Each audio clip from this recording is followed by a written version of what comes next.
नमस्कार, mutual फंडू channel में आप सभी का बहुत बहुत स्वागत है। इस चैनल में मैं सेबी द्वारा लाए गए नए नए रूल्स के बारे में आपको डिटेल में समझाती रहती हूँ। 11 सितंबर को सेबी ने मल्टी कैप रूल्स में चेंजेस किए हैं। तो आइए सेबी की वेबसाइट पर चलते हैं और जानते हैं कि उस डॉक्यूमेंट में क्या क्या डिटेल्स दिए गए हैं।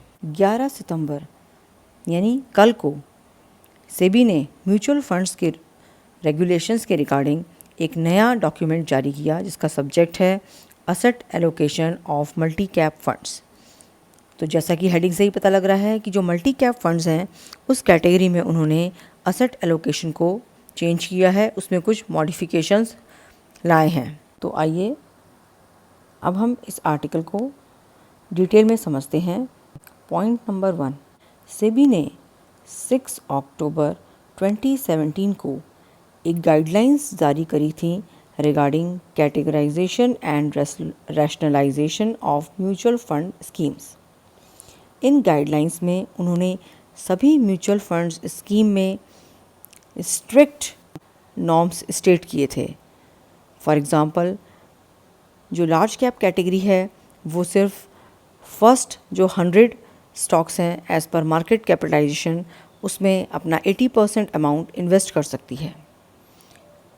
और उन्होंने वेरियस डेट, इक्विटी और हाइब्रिड स्कीम में इन्वेस्टमेंट के तरीके को बहुत ज़्यादा स्ट्रीमलाइन करने का प्रयास किया था। सेकंड पॉइंट, इस सर्कुलर में सेबी ने मल्टी कैप फंड्स जो कि लार्ज कैप, मिड कैप और स्मॉल कैप तीनों कंपनियों में निवेश कर सकता है और उसका जो ये दायरा है लार्ज कैप, मिड कैप और स्मॉल कैप कंपनियों में निवेश करने का वो ट्रू टू लेवल होना चाहिए। इसका मतलब क्या है ट्रू टू लेवल का? मींस कि अगर आप अभी कोई भी म्यूचुअल फंड देखें, मल्टी कैप म्यूचुअल फंड देखें, तो आप देखेंगे कि 70 to 80% जो अमाउंट है वो उन्होंने लार्ज कैप में इन्वेस्ट कर रखा है और मिड कैप में 20% और स्मॉल कैप में 5 to 10% का निवेश है। तो इससे क्या हो रहा है, जो मल्टी कैप फंड है वो बेसिकली एक large cap fund type appear हो रहा है। परंतु क्योंकि फंड मैनेजर को मल्टी कैप फंड में ये फ्लेक्सिबिलिटी है कि वो large cap, mid cap, small cap में अपने एलोकेशंस को कभी भी चेंज कर सकता है, तो बदलती हुई मार्केट कंडीशंस के हिसाब से फंड मैनेजर हो सकता है आने वाले टाइम में मिड कैप के एलोकेशन को 50% कर दे या स्मॉल कैप के एलोकेशन को 30% कर दे और लार्ज कैप के एलोकेशन को घटाकर 30-40% पर ले आए।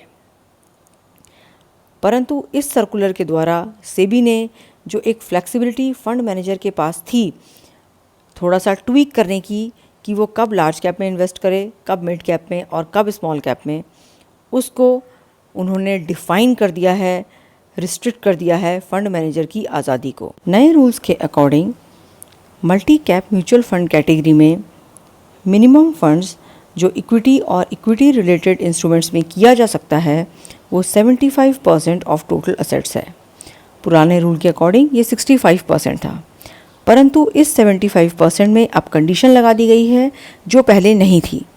तो फर्स्ट कंडीशन है एटलीस्ट 25% ऑफ टोटल असेट्स अब उन्हें लार्ज कैप में इन्वेस्ट करना है, 25% of total assets mid cap में इन्वेस्ट करना है, रेस्ट 25% ऑफ टोटल असेट्स उन्हें स्मॉल कैप कंपनीज में इन्वेस्ट करना है।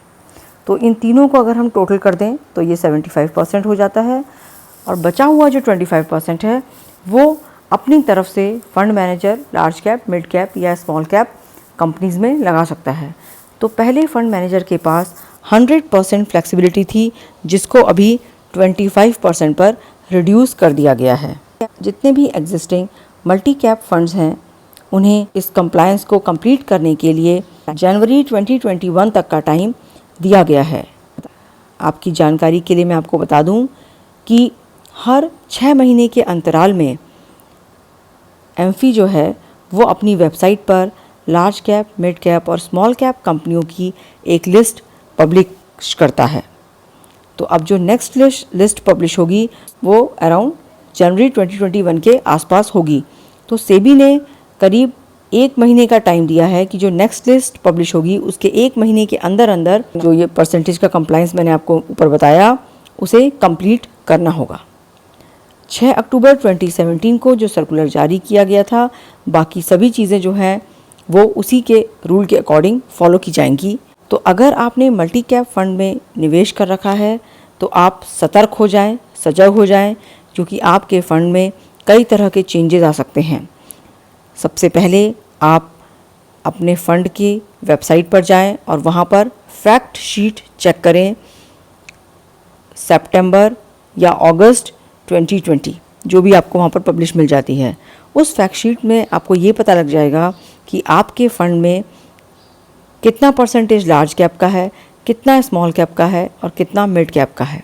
उसके अकॉर्डिंग आपको इस बात का आइडिया लग जाएगा कि आपके फ़ंड मैनेजर को कितनी ज़्यादा रीशफलिंग करनी होगी उसको बैलेंस करने के लिए, क्योंकि अगर उनका इन्वेस्टमेंट लार्ज कैप में ज़्यादा होगा तो उन्हें अब लार्ज कैप स्टॉक्स बेचने पड़ेंगे और स्मॉल कैप या मिड कैप स्टॉक्स लेने पड़ेंगे, ताकि उनका जो पोर्टफोलियो है वो पूरा सेबी की गाइडलाइंस के अकॉर्डिंग बैलेंस्ड हो।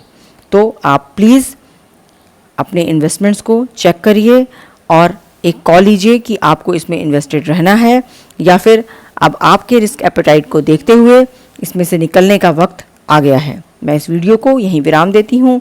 आपके बहुमूल्य समय के लिए बहुत बहुत धन्यवाद। Thank you.